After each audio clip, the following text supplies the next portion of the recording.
morning, Mai is here and welcome back to my channel. For today's video, yung gagawin natin is mag-apartment tour tayo. So, buhay update din sa inyo kasi ang tagal ko na ata hindi nag-vlog or nag-vlog ako pero hindi ko pinapakita yung face lock ko. So, this is my face update. So, kumusta kayong lahat? So, ito, maganda pa rin. Char. Joke lang. Peace. Yeah.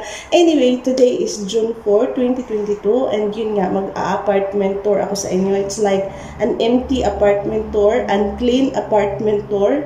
Andito ako ngayon sa apartment kasi maglilinis ako. And then bago ako maglinis, magtutour muna ako sa inyo. Ipakita ko sa inyo yung bahay. Ano lang to siya, 1-bedroom apartment. So, ano na ako dito sa Hong Kong? Ano na ako dito sa Canada? It's 7 months or coming for 8 months, going for 8 months. And naka-decide kami ng friend ko na kukuha kami ng apartment kasi mahirap talaga siya guys, especially if winter, kung wala kayong bahay. So, always lang kami nakikibahay. And then, yun nga, nag-decide kami na kukuha ng apartment kasi may mga kaibigan pa kami from Hong Kong na darating maybe by August or end of this year, yung dating nila. So, sabi namin, kuha na lang tayo ng apartment. We plan na kukuha pag andyan na sila. Pero sabi namin, kukuha na lang tayo in advance. At least, malinis na natin yung apartment. Maka-prepare na lahat para pag dumating sila is, ano na yung okay na yung life. Char, okay na yung life. And then, kasi parating na naman yung winter. So, ngayon dito sa Canada is summer. Pero yung summer nila is maginaw pa rin. So you can see, naka-jacket ako. Pero yung pang, ano na lang, hindi na yung pang winter jacket. So, today nga, i-apartment tour ko kayo. I hope ma-enjoy yung apartment tour ko.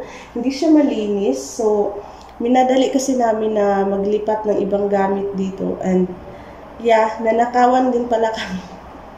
So, naglipat kami last Tuesday ng mga gamit. And then, ang nangyari, walang power yung elevator, hindi maiakyat diretso yung mga gamit namin. So, naghanap pa yung si kuya ng kasama para buhatin yung mga bed. And then, ang nangyari, pagbalik niya, wala na yung bed namin, ninakaw na. So, worst experience. First time na kukuha ng apartment. And ganun yung nangyari. Yun yung pa-welcome sa amin dito, ninakawan namin. So, instead na excited na ako na matulog dito, hindi ako makakatulog kasi wala akong bed. Sofa lang yung nandyan. Sofa naman tayo matutulog. But yeah, anyway, yun nga, hindi pa, pero final ko na yung final ko pala yung pagnakaw ng bed namin. So, naka-file siya sa mga police na if ever ma-locate nila yung nagnakaw is makukulong siya. So, but sabi niya, ngayon daw dito sa Montreal is also talaga yung nakawan. So, next time, be responsible talaga daw sa mga gamit na wag lang basta-basta iwan. Pero as in guys, it's just 30 minutes. Disappear na, diretso yung bed namin na wala diretso.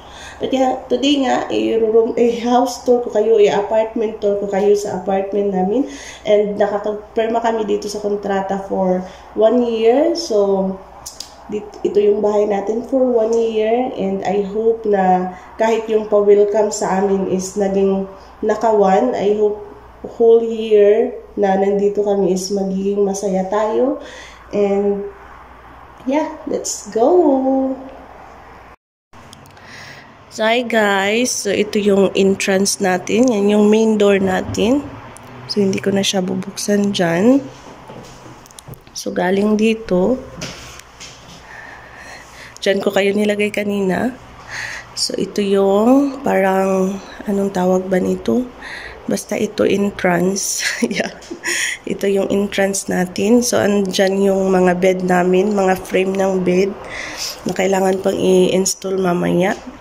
And then, dito na side is yung living room. So, ayan siya. So, nandun yung mga gamit ko pang linis. So, ganyan. Saan ba ito siya? So, ganyan yung living room. Atras po muna kayo. So, may maliit dyan na, anong tawag ba dyan? Uy, para kung winter. Ayan siya. So, tapos doon na side is yung balcony.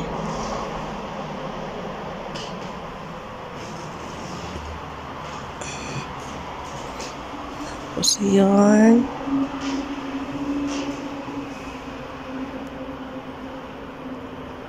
Ayan siya. Malawak yung living room. But we plan to do this like gawin namin siyang room, hindi na siya talaga na magiging living room. And then dito na side, pagpasok mo ng sa living room is may door siya going to kitchen. So hindi na tayo lalabas dyan sa or sige labas lang tayo. Labas tayo saglit. So ito yung balcony. Balcony. So, yan yung highway dyan. Highway. Let's close it.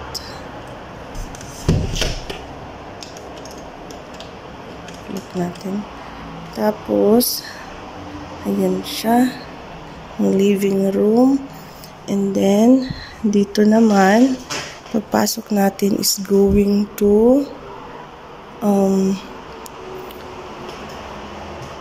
kitchen. So, yan.